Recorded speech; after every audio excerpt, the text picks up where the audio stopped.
사랑하는 성도 여러분, 한 주간 평안하셨습니까? 바쁘게 사셨죠? 날씨가 많이 더워지는 것 같습니다.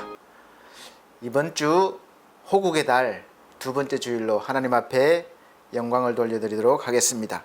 다 같이 묵상기도 드리시면서 예배를 드리도록 하겠습니다.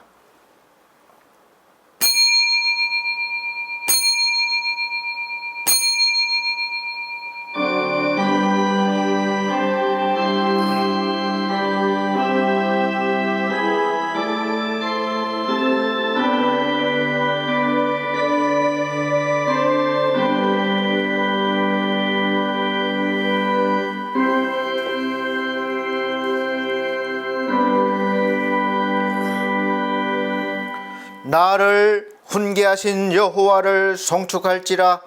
밤마다 내 양심이 나를 교훈하도다. 내가 여호와를 항상 내 앞에 모심이여 그가 나의 오른쪽에 계심으로 내가 흔들리지 아니하리로다. 이러므로 나의 마음이 기쁘고 나의 영도 즐거워하며 내 육체도 안전히 살리니 이는 주께서 내 영혼을 소홀에 버리지 아니하시며 주의 거룩한 자를 멸망시키지 않으실 것입니다. 주께서 생명의 길을 내게 보이시리니 주의 앞에는 충만한 기쁨이 있고 주의 오른쪽에는 영원한 즐거움이 있나이다. 아멘. 네, 다같이 찬송가 20장, 새 찬송가는 66장입니다. 다같이 찬송 드리겠습니다.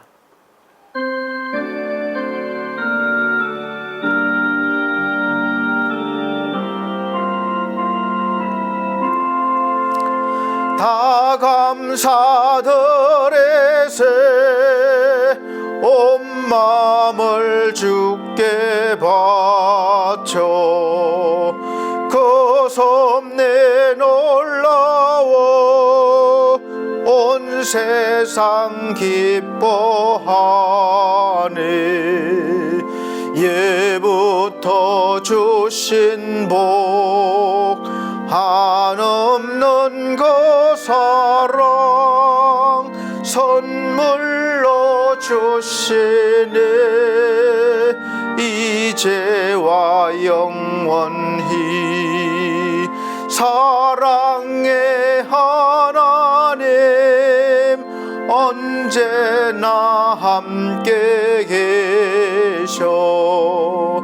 기쁨과 평화에 복 내려 주옵소서. 몸과 맘 병들 때 은혜로 지키사 이 세상 악에서 구하여 주소서. 감사와 찬송을 다 주께 드리어라.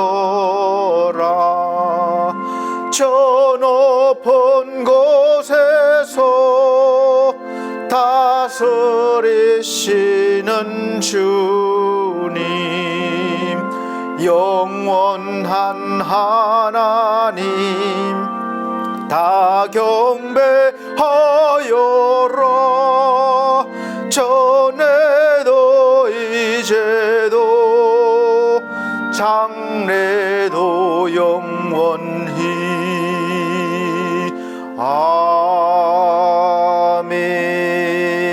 아멘. 네, 성시교독 교독문 21번입니다. 찬송가 뒤에 성시교독 교독문 21번, 새 성경책은 39번, 시편 95편입니다. 제가 한 절, 우리 성도님들께서 한 절 천천히 봉독해 나가도록 하겠습니다. 오라, 우리가 여호와께 노래하며 우리의 구원의 반석을 향하여 즐거이 외치자. 우리가 감사함으로 그 앞에 나아가며 시를 지어 즐거이 그를 노래하자. 여호와는 크신 하나님이시요 모든 신들보다 크신 왕이시기 때문이로다. 땅의 깊은 곳이 그의 손 안에 있으며 산들의 높은 곳도 그의 것이로다. 바다도 그의 것이라 그가 만드셨고 육지도 그의 손이 지으셨도다.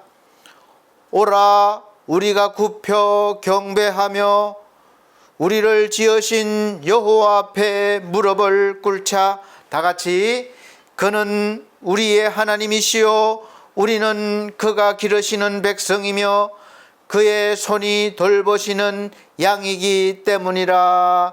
아멘. 다 같이 사도신경으로 신앙고백 드리도록 하겠습니다. 나는 전능하신 아버지 하나님 천지의 창조주를 믿습니다.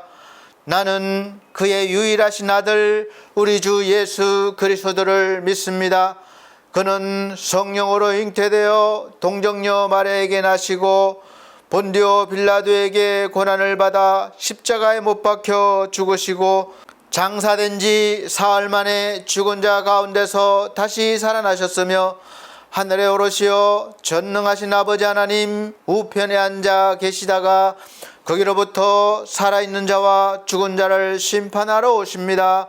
나는 성령을 믿으며 거룩한 공교회와 성도의 교제와 죄를 용서받는 것과 몸의 부활과 영생을 믿습니다. 아멘. 다 같이 찬송가 85장, 새 찬송가도 85장입니다. 다 같이 찬송 드린 후에 유미연 사모님 예배를 위해서 기도해 주시도록 하겠습니다.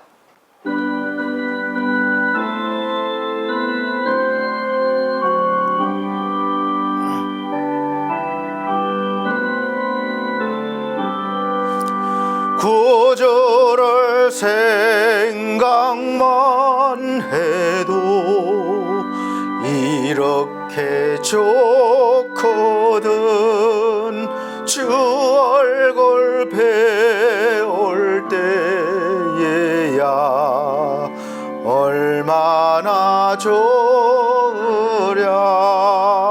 만민의 구주 예수의 귀하신 이름은 천지에 있는 이름 중 비할 데 없도다. 참 회개하는 자에게 소망이 되시고 구하고 찾는 자에게 기쁨이 되신다. 세수의 넓은 사랑을 어찌다 말하랴.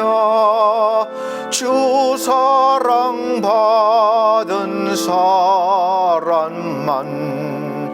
그 사랑 알도다.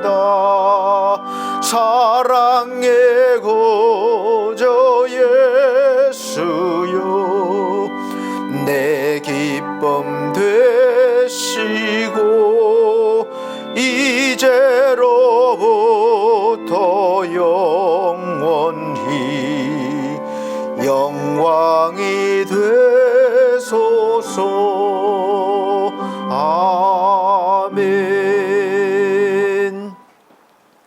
네, 예배를 위해서 유미연 사모님 기도해 주시도록 하겠습니다.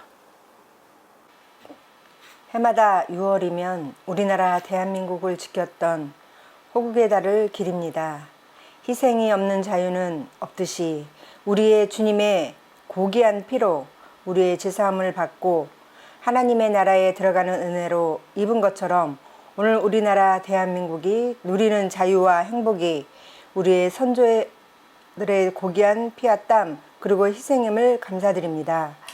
이제 다시 한번 교회가 교회되게 하시고 예배가 예배되게 위하여 우리가 전심으로 주님 앞에 돌아와 우리의 예배가 회복되길 원하고 거룩한 주일이 되길 원합니다.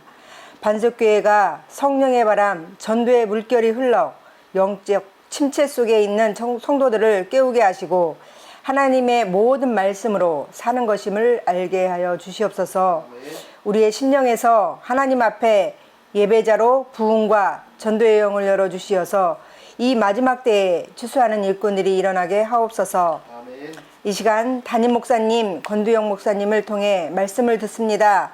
선포되어지는 모든 말씀이 우리의 영혼을 살리며 진리의 말씀, 상처받는 영혼을 자유하는 은혜의 말씀 되게 하옵소서. 말씀을 듣는 우리의 눈과 귀가 열리게 하시고 은혜 받고 그 은혜를 이웃에게 전하는 복된 삶으로 이어지게 하옵소서.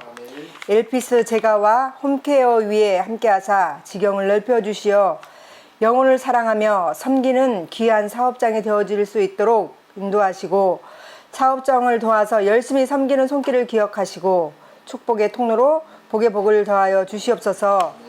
오늘 또 우리의 생명의 양식이 강단에서부터 흘러넘칠 것을 믿고 감사드리오며 진리와 생명 되신 예수 그리스도 이름으로 기도드립니다. 아멘.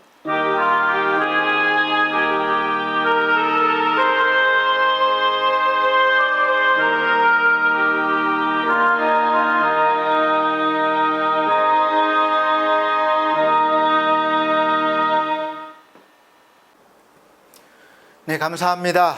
오늘 하나님께서 우리에게 주시는 생명의 양식, 하늘의 양식은 고린도전서 1장입니다. 신약성경 고린도전서 1장 18절부터 21절 말씀입니다. 제가 천천히 봉독해 드리도록 하겠습니다.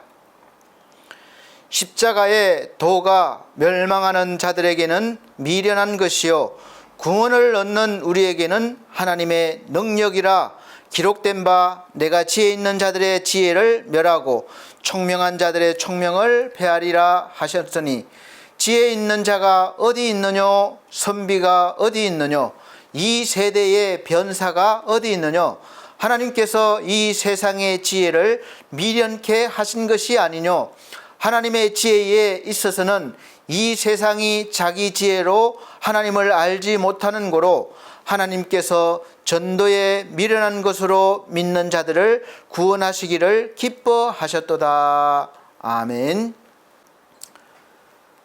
네, 감사합니다. 사랑하는 성도 여러분, 한 주간 잘 지내셨습니까? 평안하셨습니까? 우리가 바쁘게 살다 보면 하루가 금방 지나가는 것 같습니다.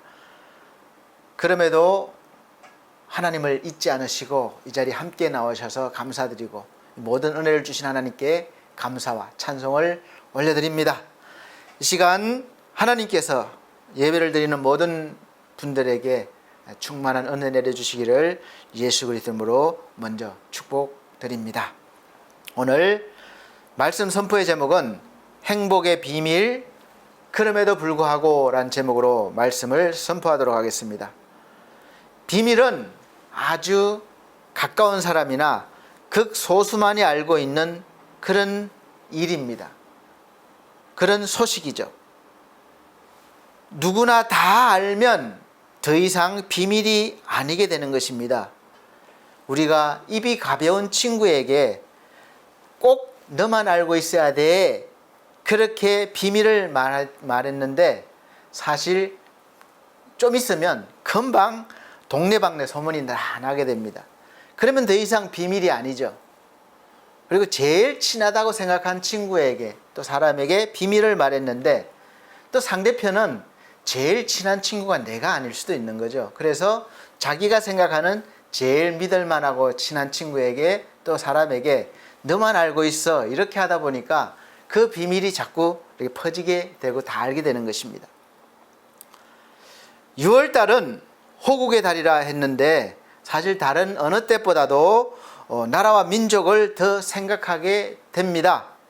얼마 전에 6월 6일 날 현충일 날 또 오전에 사이렌 소리를 들었을 겁니다. 나라를 위해서 우리를 목숨 걸고 싸우신 분들을 위해서 잠시나마 고마워하고 또 기념하는 그런 묵상하는 시간을 가지라는 뜻으로 사이렌이 울려 퍼진 것입니다. 왜 나라가 있어야 하고 또 있어야 할 뿐더러 나라가 강대해져야 되는지, 튼튼해야 되는지, 부강해야 되는지 그 이유가 있습니까? 여러 가지 이유가 있겠지만 개인 한 사람의 이 내면적으로 봤을 때는 결국은 행복하게 살기 위한 것입니다. 불안하지 않도록 내가 안전하게 여기 이 나라에서 살 수 있어야 하고, 또 부족하지 않고 풍족해야 하기 때문에 경제가 발전해야 됩니다. 나라가 넉넉해야 돼요. 그래야 행복할 수 있다는 생각이 누구에게나 아예 이미지화되어서 알게 모르게 새겨져 있는 것이죠.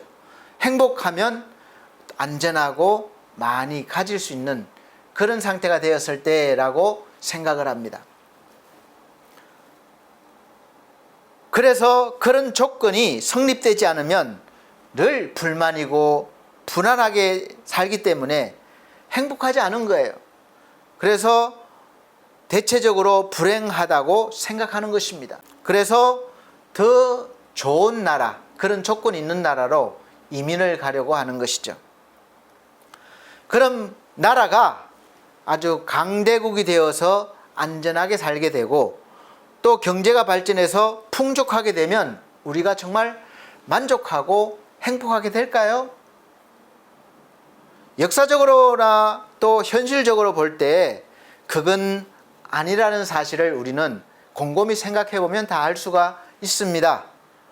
나라가 아무리 강하고 풍성해도 그 나라 안에 살고 있는 사람들 대부분은 이 행복하다고 생각하고 사는 비율이 아주 저조합니다. 극소수에 불과하다는 거죠. 우리 이 내면의 그 욕망의 바다는 너무나 넓고 이 깊기 때문에 이 세상에 있는 그 어떤 것으로도 여기에 채울 수가 없는 거예요. 우리는 누구나 행복한 인생을 살기를 원하지만 이 행복의 조건을 누구나 다 누리고 사는 것은 아닙니다. 어떤 사람은 늘 불행으로 여기며 살고, 어떤 사람은 잠깐 동안 환경이나 사람에 의해서 행복을 느끼고 누리다가 다시 평범하거나 불행하게 되고, 또 어떤 사람은 항상 어떤 환경 속에서도 상관없이 늘 오늘 제목처럼 그럼에도 불구하고 행복하다고 느끼며 살고 있는 사람들이 있습니다. 아주 극소수에 불과하죠.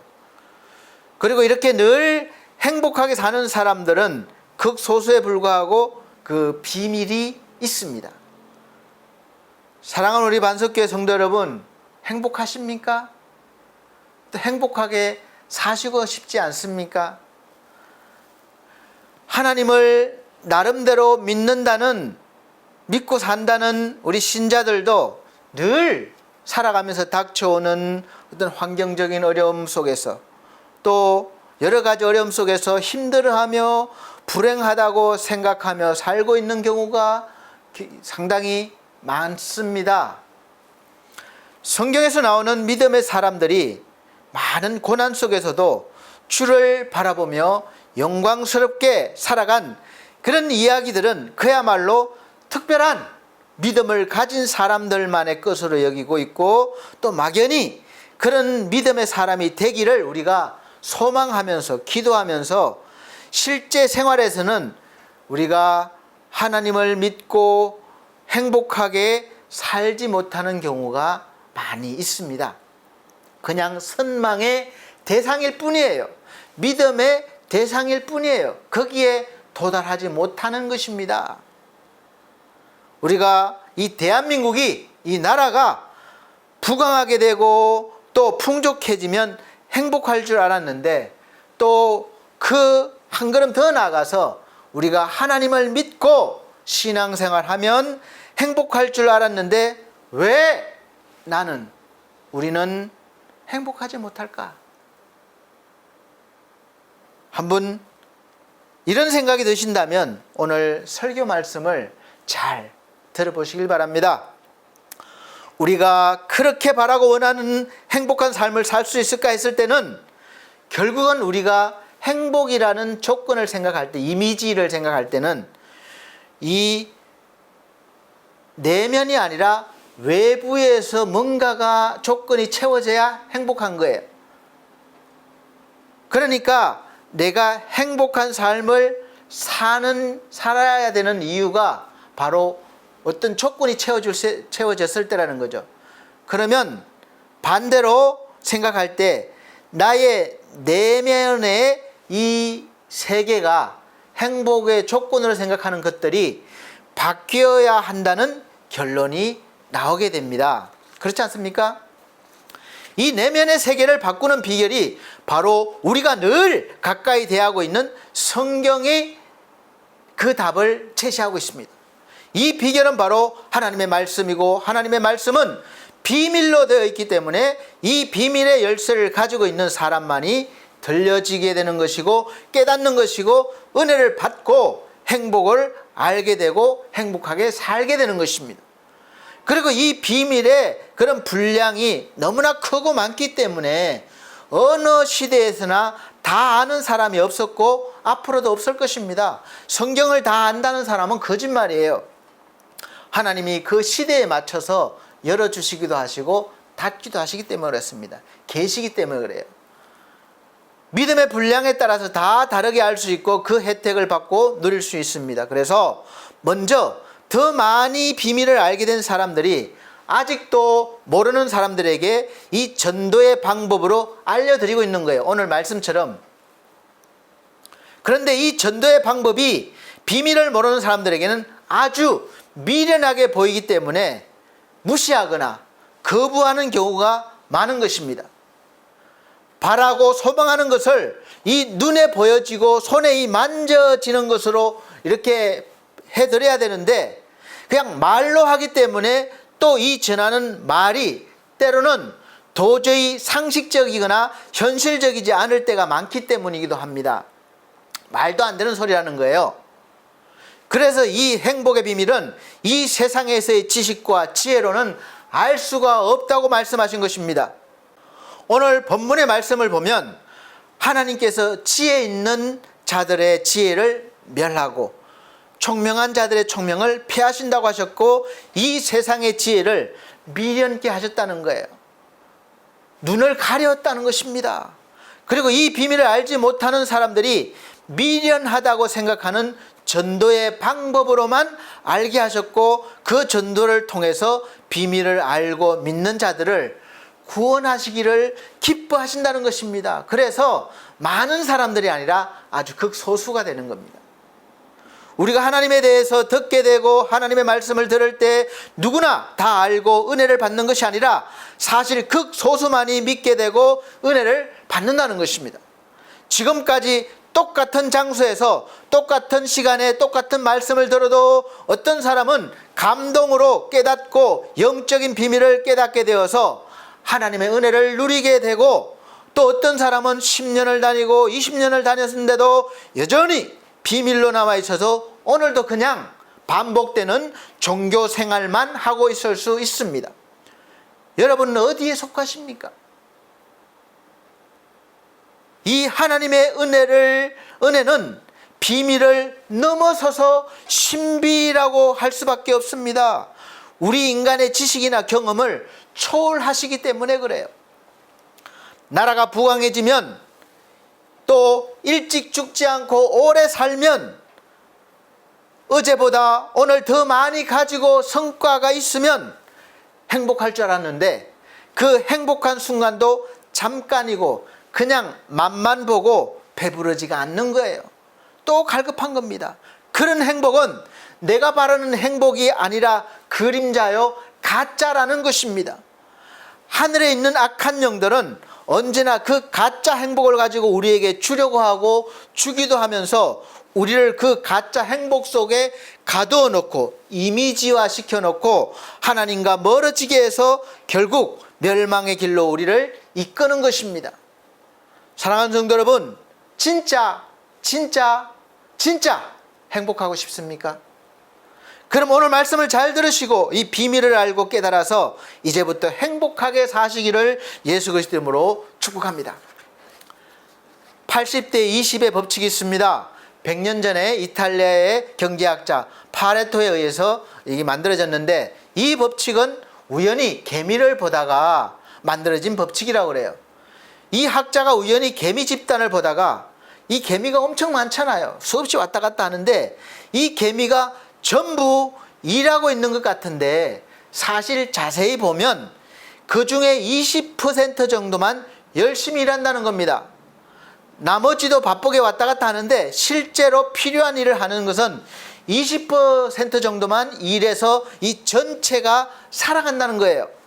그래서 이 열심히 일하는 20%를 잡아다가 다른 곳으로 옮겨 놓았는데 처음에는 열심히 일하는 것 같다가 다시 그 중에 20%만 열심히 일하고 나머지는 괜히 왔다 갔다 바쁜 척 한다는 겁니다. 신비롭지 않습니까? 다시 말하면 80%의 결과가 이 20%에 의해서 나오는 현상인 것입니다. 그래서 만들어진 게 80대 20의 법칙이에요. 80대 20의 법칙은 몰라도 사람들은 체험적으로 원인과 결과에 대한 관계가 불균형을 이룬다는 사실을 우리가 알고 있습니다. 그러나 80대 20의 법칙이 얼마나 큰 행운을 우리에게 줄 것인지에 대해서 생각하는 사람은 많지 않은 것 같습니다. 저도 그래요. 생각도 못했습니다. 예를 들면 백화점을 보십시오. 백화점의 매출의 80%는 이 20%의 아주 우량 고객에서 나온다고 그래요. 이를 아는 백화점은 전체 고객을 위한 서비스보다는 이 20%의 고객을 위한 특별한 관심을 가지고 그 VIP 고객을 관리하는 거예요. 혜택을 주는 거예요. 그래서 이 20%를 VVIP 고객이라고 하면서 특별하게 대우를 해줍니다. 이 20%의 고객이 전체의 이 매출을 끌어가는 거예요. 여러분, 교회도 마찬가지입니다. 큰 교회 가보세요. 다 열심히 일하는 거 아닙니다. 어떤 교회든지 전부 열심히 있고 믿음 있는 것은 아니에요.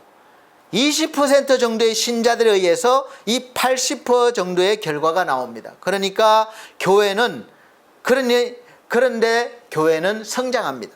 한번 잘 살펴보세요. 열심히 하는 사람만 열심히 합니다. 한 직분을 받은 사람이 열심히 하면 또 다른 직분을 받고 또 다른 직분을 받아요. 골고루 하면 좋은데 그렇지 않습니다. 그래서 어떤 분들은 하루 종일 교회에서 봉사하고 이렇게 일을 하게 되는 거죠. 그래서 대부분은 보면 예배 참여했다, 식사하고 그냥 갑니다. 범죄도 마찬가지예요. 전체 범죄의 80%가 이 20% 정도에 의해서 다시 저질러지고 있다는 거예요. 뉴스를 보면 그래서 전과범이 많은 것입니다. 전과 몇 번, 전과 몇 번. 그래서 이 전체 범죄율의 증가를 만드는 것입니다. 이 80대 20의 법칙은 자연법칙과 같이 그의 모든 현상에 적용해서 설명할 수가 있다는 거예요. 우리가 그래서 약간 신경을 써서 생각해 봐야 합니다. 80대 20의 법칙이 바로 행운의 법칙이기도 합니다. 우리는 일반적으로 심은 대로 거둔다고 생각합니다. 그래서 50을 노력하면 50의 결과가 나온다고 생각해요. 그래서 열심히 일할 것만을 강조합니다. 저도 그렇게 생각해 왔어요. 열심히 일하면 된다. 그러나 이 선형적인 생각은 실제와 다르다는 겁니다. 실제로는 20%의 원인이 80%의 결과를 초래한다는 거예요. 이 법칙은 일이나 경제뿐 아니라 우리가 사는 모든 곳에 적용되는 법칙이라는 것입니다.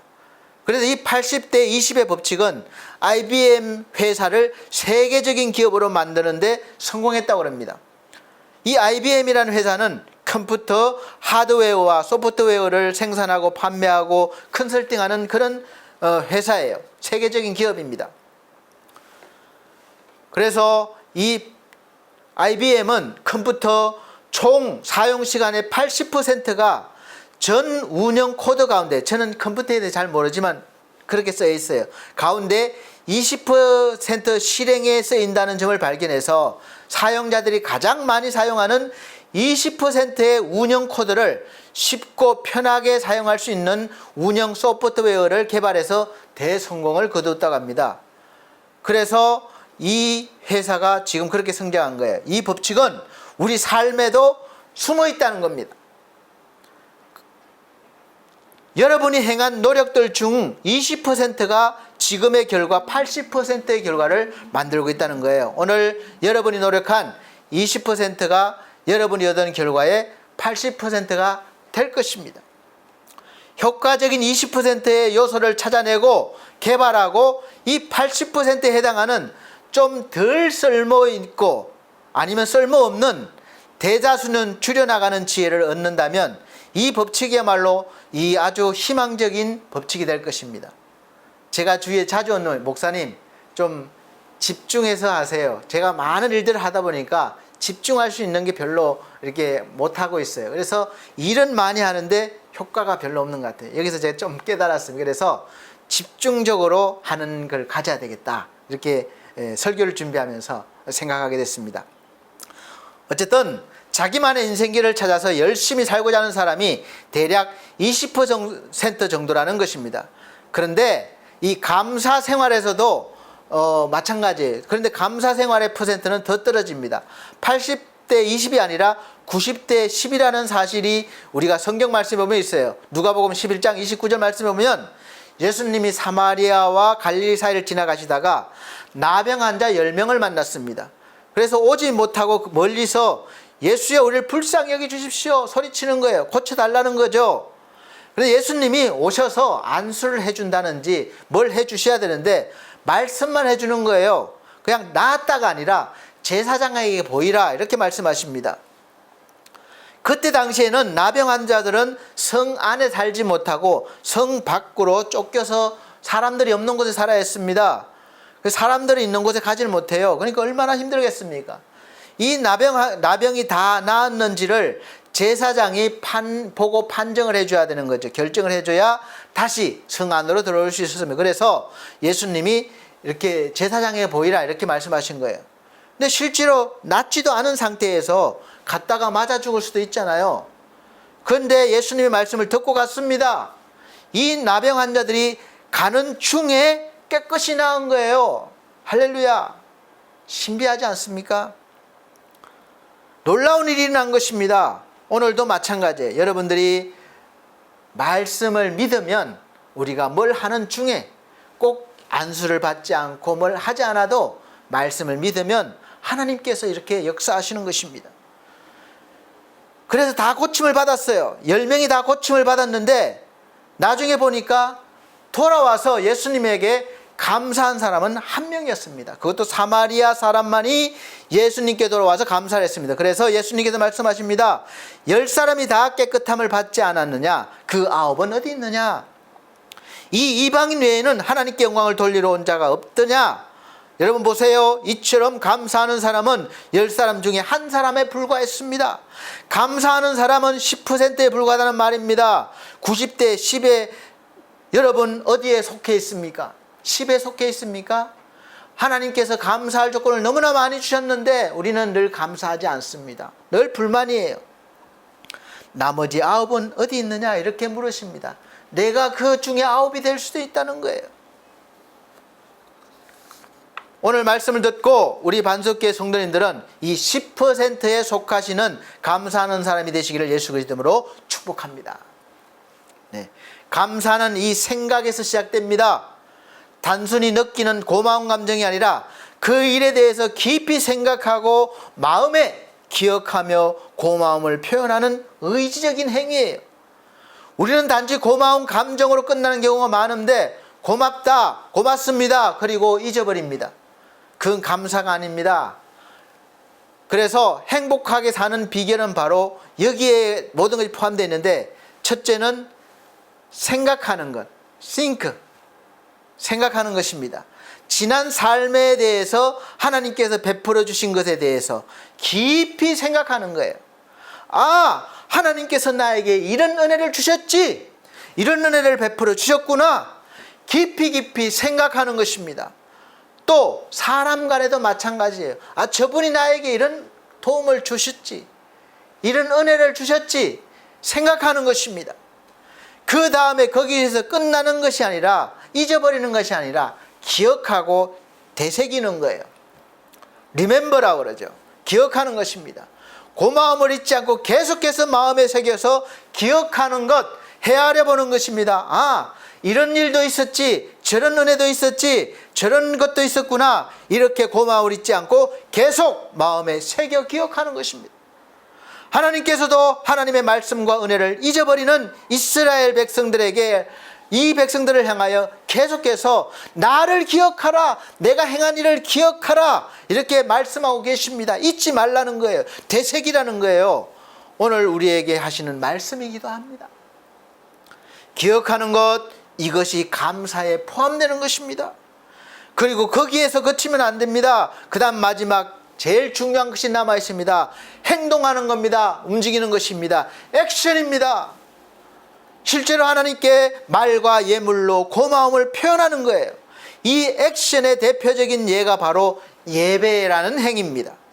지금 우리가 드리고 있는 예배가 1시간 정도밖에 되지 않고 일주일에 한 번밖에 되지 않지만, 물론 새벽 예배, 주일 예배, 수요 예배 다 드리는 분들은 많이 있습니다. 그러나 대체적으로 아마 주일 예배만 드리는 분들이 더 많을 것입니다. 이 한 번의 예배 일주일에 이 정도밖에 안 되지만, 이 예배의 자리에 오면 자연스럽게 하나님에 대해서 생각하게 되고, 또 그동안 받은 은혜를 되새려보고 내 자신의 삶도 되돌아보게 되는 시간을 가지게 됩니다. 그리고 하나님께 우리가 찬송하고 기도하고 말씀도 듣고 예물을 드리게 됩니다. 이것이 바로 액션, 행동하는 것이죠. 이것이 바로 신앙의 삶이라고 할 수 있습니다. 그냥 생각만 가지고 있으면 안 되는 거예요. 그야말로 우리가 그것이 나타나야 되는 거예요. 예물로 나타나고 행동으로 나타나야 됩니다. 이 경배의 행위가 보여져야 되는 거예요. 말로만 해가지고는 안 되는 것입니다. 그래서 예배의 자리로 나오라는 거예요. 저는 사실 가진 것이 넉넉하지 않습니다. 물론 부모님께 물려받은 것도 없지만 제가 돈을 많이 번 것이 아닙니다. 늘 힘듭니다. 그런데 하나님께서 감동을 주시면 대체적으로 생각만 하고 있지 않아요.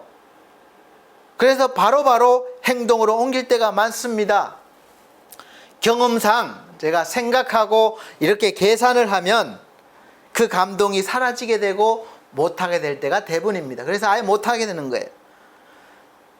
그렇다고 제가 이걸 했으니까 하나님이 보상해 주시겠지, 보상을 바라고 하는 것은 아닙니다. 하나님께서 생각하게 해주시고 감동을 주셨기 때문에 하는 거예요. 그 자체가 하나님의 은혜이고 감사인 것입니다. 나병을 고침받고 다시 돌아온 사마리아 사람을 한번 보십시오. 누가복음 17장 15절, 그 중에 한 사람이 자기가 나은 것을 보고 큰 소리로 하나님께 영광을 돌리며 돌아와서 예수의 발 앞에 엎드려 감사하니 그는 사마리아 사람이라. 여기 보면 먼저 생각합니다. 자기가 나병이 다 나은 것을 보고 베푸신 하나님의 은혜를 생각하는 것입니다. 예수님의 은혜를 생각하는 거예요. 그래, 내가 나은 것을 보고 내가 다 나았구나 생각하는 거죠. 하나님께서 나에게 이런 은혜를 베풀어 주셨구나. 그 다음엔 어떻게 했습니까? 큰 소리로 하나님께 영광을 돌리며 은혜 주신 것을 기억했다는 것입니다. 그 은혜를 잊지 않고 마음에 새겨서 그거를 기억해서 하나님을 찬양하는 것입니다. 그 영광을 돌리는 거예요. 그것만으로 그치지 않았습니다. 다시 돌아와서 예수의 발 앞에 엎드려 감사하니 실제로 액션, 행동했다는 것입니다. 실제로 고마움을 표현하는 의지적 행위가 있는 것이에요. 그러니까 감사는 언제나 이 세 가지가 함께 나온다는 것입니다. 첫째, 생각하는 것. 둘째, 기억하는 것. 셋째, 실제로 행동하는 것. 이것이 차례대로 다 이어져서 나타나고 할 때 감사가 있고 행복해질 수 있다는 겁니다. 이런 감사가 우리 반석교회 성도님들에게 있으시기를 예수 그리스도 이름으로 축복합니다. 이 스펄전 목사님이 유명한 목사님이시죠. 세계적인 목사님입니다. 이 목사님이 감사의 행복에 대해서 이렇게 말씀을 하셨어요. 밤하늘에 별빛을 주신 하나님께 감사하라. 달빛을 주실 것이다. 달빛을 주신 하나님께 감사하라. 햇빛을 주실 것이다. 햇빛을 주신 하나님께 감사하라. 영원한 빛을 주실 것이다. 좋은 말씀이시죠. 그러나 감사의 대가가 늘 주어지는 것은 아닙니다. 오히려 그 반대일 수도 있지만 그렇게 사는 사람은 언제나 어떤 일에나 그럼에도 불구하고 감사할 수 있는 능력이 있는 성도, 그리스도인이 된다는 것입니다. 된 것입니다.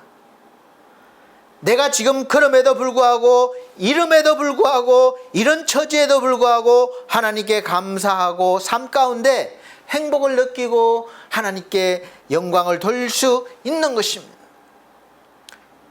아주 극소수 10%만이 누리는 감사와 행복에 대한 비밀을 안 사람이기 때문에 이런 말을, 이런 행동을 할 수 있는 거예요.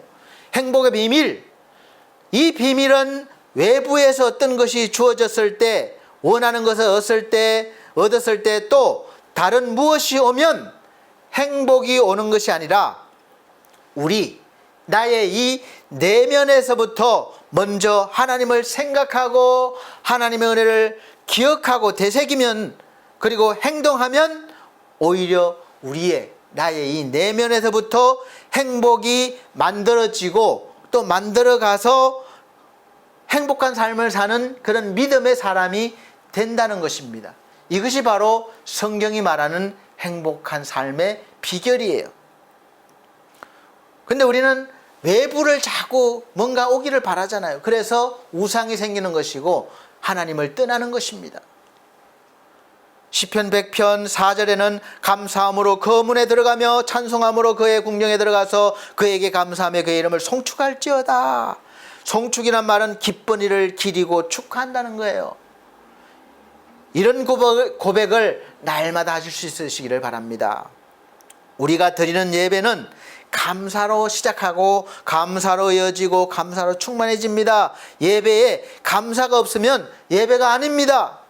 사랑하는 성도 여러분, 이 시간 예배 중에 여러분에게 감사로 충만케 되시는 성령의 은혜가 있으시기를 예수 그리스도 이름으로 축복합니다. 여러분의 삶이 어떤 형편에서든지 그럼에도 불구하고 감사로 이어지고 행복해지시기를 예수 그리스도 이름으로 축복합니다. 골로새서 2장 7절 말씀에는 그 안에 뿌리를 박으며 세움을 받아 교훈을 받은 대로 믿음에 굳게 서서 감사함을 넘치게 하라. 이 말씀이 있습니다. 이 구절은 하나님께서 우리에게 그냥 감사하라가 아니라 감사함을 넘치게 하라는 것입니다. 감사가 우리 속에서부터 막 이렇게 차고 넘쳐서 밖으로 흘러 넘치게 하라는 것을 말합니다. 하나님께서 우리 하나님의 자녀들에게 원하시는 감사의 수준은 몇 가지 감사의 수준이 아니라 내 안에, 하나님의 자녀들 안에 이 감사가 차고 흘러 넘쳐서 말로 나타나고 행동으로 나타나서 주변으로 흘러 넘치는 수준을 원하시는 것입니다. 지금 여러분 속에 감사가 좀 이렇게 차오르고 있으십니까? 아직 소식이 없습니까? 물꼬가 터지기를 바랍니다. 차고 넘치시기를 바랍니다. 앞으로 우리 인생이 어떠하든지 이런 감사가 흘러 넘치시기를, 행복해지시기를 예수 그리스도 이름으로 축복합니다. 그런데 문제는 나에게 어려움이 있는데 목사님 어떻게 감사할 수 있습니까? 어떻게 흘러 넘칠 수 있습니까? 하는 문제예요. 내가 지금 몸도 힘들고 경제적으로도 힘들고 일도 잘 안 풀려서 힘들어 죽겠는데 어느 한 가지 감사할 수는 있겠지만 감사가 흘러 넘치게 할 수 있습니까? 이것이 문제예요.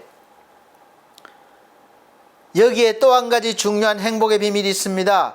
행복해서 감사하는 것이 아니고 감사하면 행복해져서 감사가 이어진다는 겁니다. 알지만 어려운 거예요.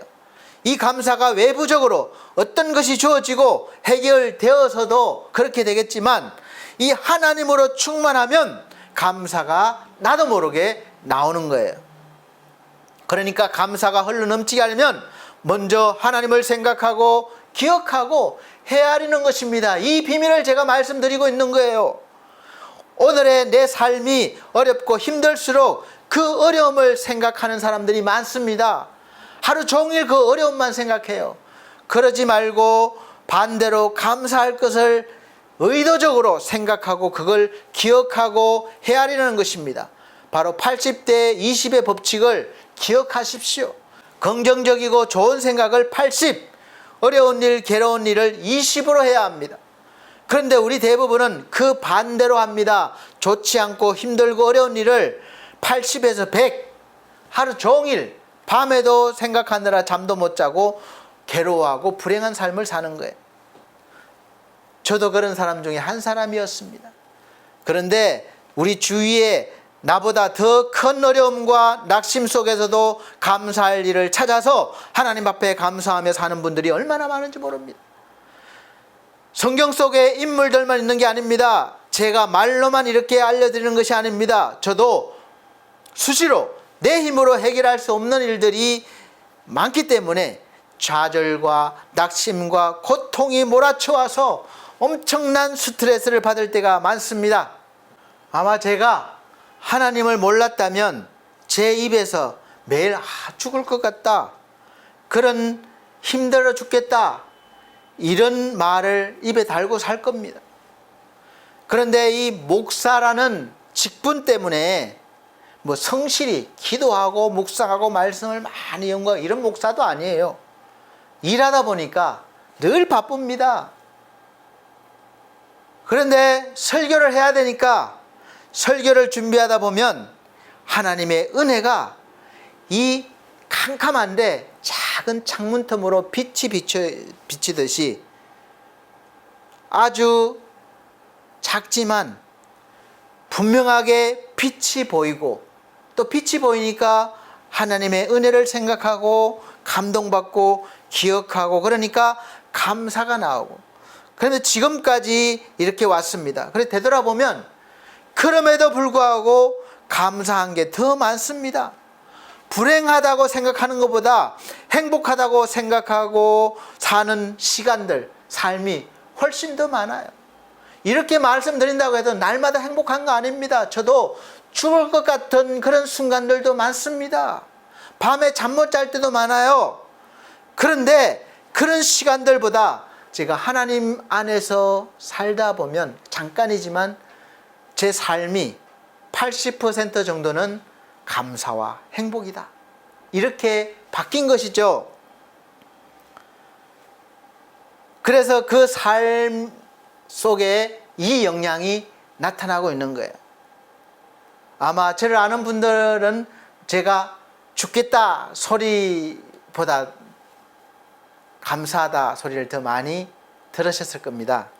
신앙생활도 80대 20으로 해보십시오. 여러분들이 하루 종일 바쁘게 살면서 하나님을 잊어버리고 사시더라도 그 중에서 20% 정도만 하나님께 집중하는 시간을 가져보십시오. 기도를 하시건 말씀을 읽으시건 하여간 집중하는 시간을 내셔서, 의지적으로 내셔서 가져보시기 바랍니다. 저는 말씀드렸다시피 목사이지만 일하는 목사이고 일도 많습니다. 일반적인 교회의 목회가 아니라 특수한 목회이기 때문에 말씀 묵상하고 기도하는 시간을 많이 가지지 못합니다.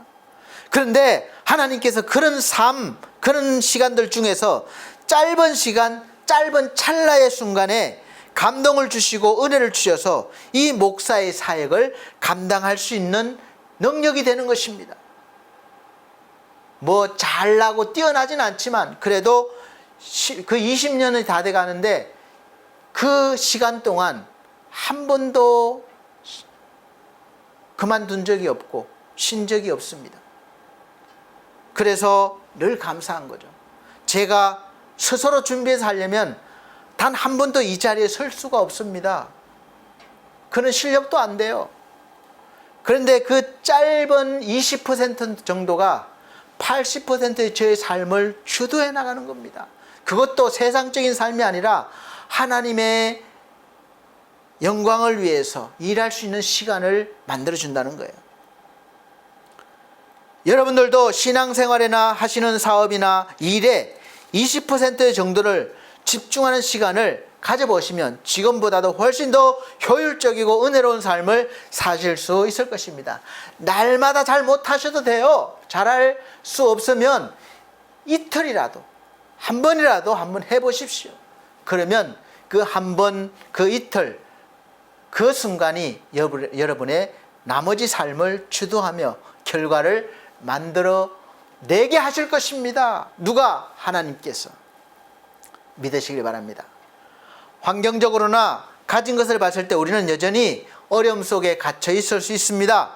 그런데 달라진 것이 있습니다. 그때보다 지금은 더 감사할 수 있고 행복하다고 생각하는 이미지가 점점 더 넓어져서 이제는 행복하다는 것이 80, 좀 덜하다는 것이 20으로 바뀔 것입니다. 100% 정도 되면 좋겠지만 그래도 80% 정도만 돼도 너무나 훌륭한 것입니다. 살다 보면 감당하기 힘든 어려움이 닥칠 때도 있지만 거기에 매이지 않고 자꾸 감사할 일을 찾게 되니까 어려움을 이길 수 있고 또 행복을 느끼니까 행복해져서 하루하루 살아갈 힘이 나오는 것입니다. 어려운 일을 자꾸 쳐다보지 말고 자꾸 감사한 일을 찾으면 하나님께서 여러분의 마음의 세계를 행복으로 가득 채워주실 것입니다. 이게 행복의 법칙이에요. 이것이 바로 비밀입니다. 오늘 알려드렸습니다. 해보십시오. 첫째, think, 생각하는 것. 지난날의 삶에 대해서 하나님께서 베풀어 주신 것에 대해서 생각하는 것. 둘째는 remember, 기억하는 것입니다. 고마움을 잊어버리지 않고 계속 마음에 새기고 기억하는 것, 되새기는 것, 헤아려 보는 것. 아, 이런 은혜도 있었지, 저런 은혜도 있었지, 저런 고마움도 있었지. 하나님에 대해서, 사람에 대해서, 일에 대해서 생각하는 것입니다. 계속 마음에 새겨서 기억하는 거예요. 마지막 세 번째, 행동하는 것, 액션, 움직이는 거예요. 사랑하는 성도 여러분, 이것이 바로 행복의 비밀. 그럼에도 불구하고입니다. 이제 이 비밀을 아셨으니까 즉시 하나님께서 여러분의 인생에 베풀어 주신 은혜를 생각하시고 기억하시면서 실천하셔서 날마다 그럼에도 불구하고 행복하게 인생을 사시는 여러분들이 되시기를 예수 그리스도 이름으로 축복합니다. 기도하겠습니다. 하나님 감사합니다. 행복의 조건, 삶에 대해서, 비밀에 대해서 하나님께서 알려주셨습니다. 이제 우리가 이 비밀을 알게 되었사오니 실제 삶에서 이 비밀을 펼치고 누릴 수 있도록 은혜 베풀어 주옵소서. 예수 그리스도 이름으로 축복하고 기도합나이다. 아멘. 감사합니다. 이 시간은 예물 드리는 시간입니다. 헌금하는 시간입니다. 헌금 찬송가 480장, 새 찬송가는 361장입니다. 찬송 드리시면서 준비하신 예물 드리도록 하겠습니다.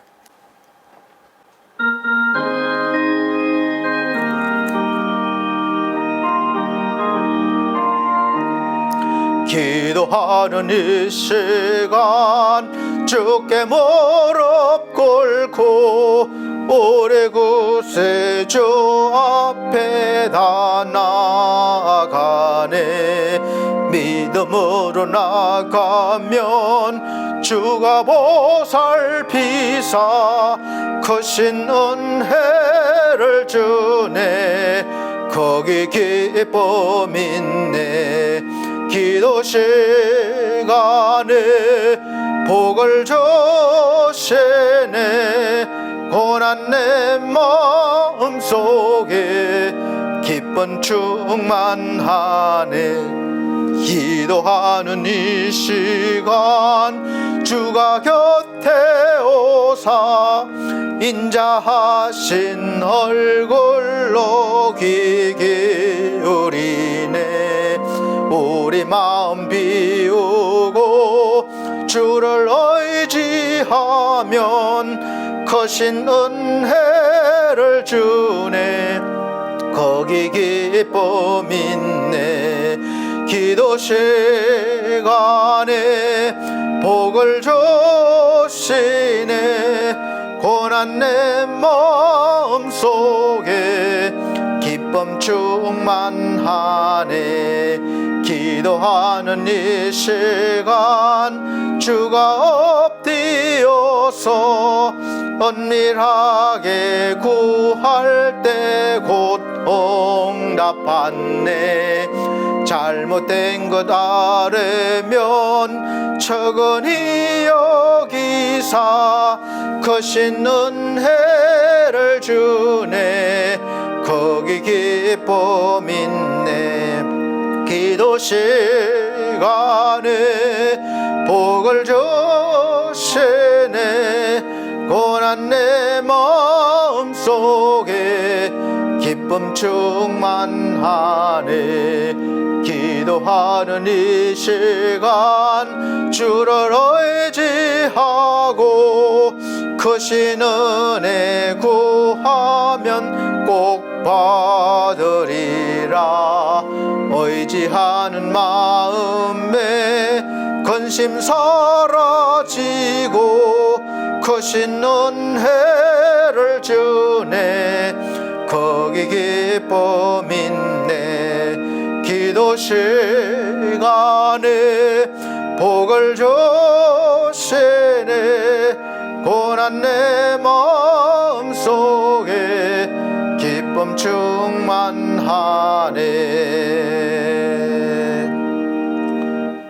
아멘. 네, 감사합니다. 드려진 예물 위해서 기도하겠습니다. 전주에 드린 예물은 자막으로 올려드리고 있습니다. 사랑이 많으신 아버지 하나님, 하나님께서 주신 귀한 예물들입니다. 11조 드립니다. 감사예물 드립니다. 또 선교예물 드립니다. 우리 몸과 마음으로 헌신했습니다. 이 귀한 예물과 마음들, 몸들 받아주시고 아버지께서 날마다 행복 가득 채워주셔서 그 힘으로 세상을 주도하며 살아가게 하여 주옵소서. 세상 그 어떤 환경과 고난에도 그럼에도 불구하고 행복한 삶을 살게 하여 주옵소서. 예수 그리스도 이름으로 축복하고 기도함나이다. 아멘. 네, 감사합니다. 교회 앞에 교회 소식 전해드리도록 하겠습니다.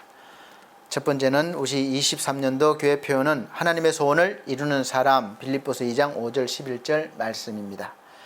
두 번째, 매주 주일 오전 11시 예배를 영상으로 드리고 있습니다. 여기서 함께 예배 드릴 수 있습니다. 주일날 오실 수 있으면 오시기 바랍니다.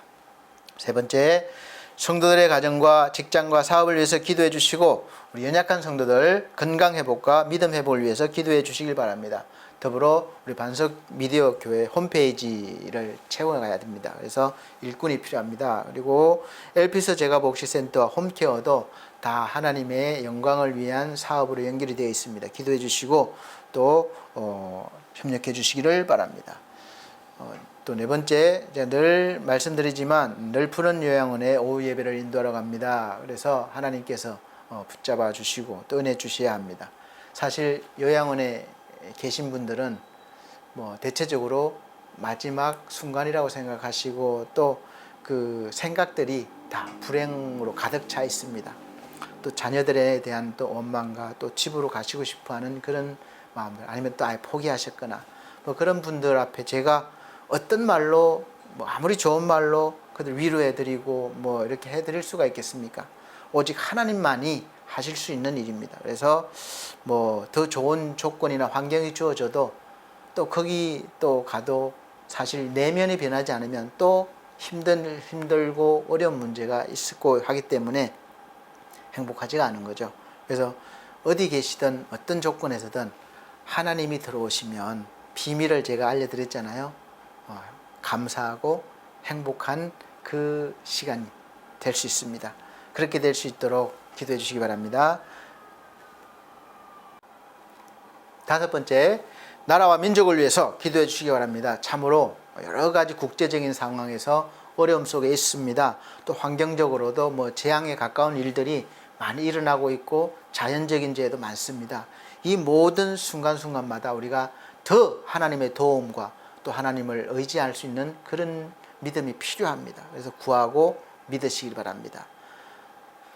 네, 결단의 찬송 다 같이 61장 새 찬송가 54장 찬송 드리고 축도로 마치겠습니다.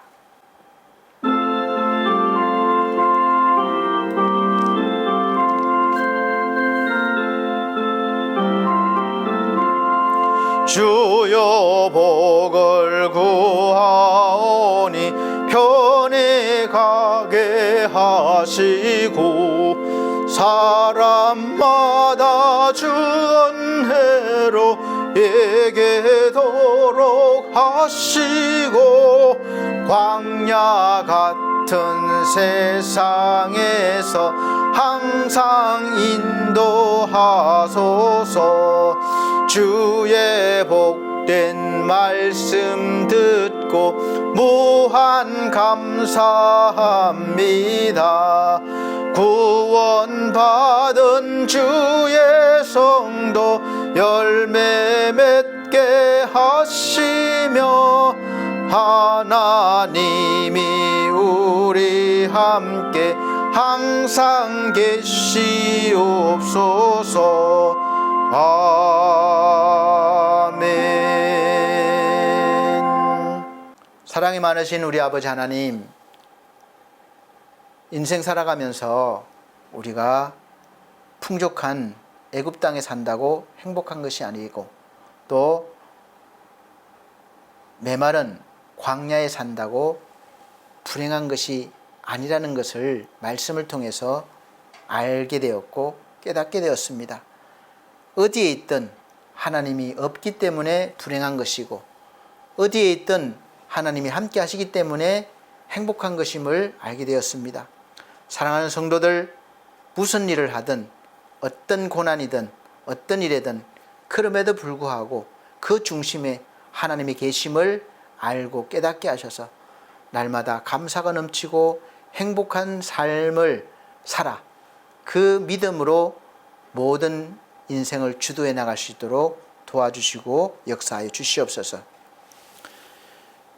주 예수 그리스도의 은혜와 하나님의 크신 사랑과 성령님의 감화 감동 교통하신 은혜가 이 나라의 민족과 중앙총회와 온석대학원대학교, 중앙총회신학교, 서울중앙선교회 그리고 사랑하는 반석교회 모든 성도들과 이 시간 함께 예배드린 귀한 하나님의 백성들에게 함께 계실지어다. 아멘.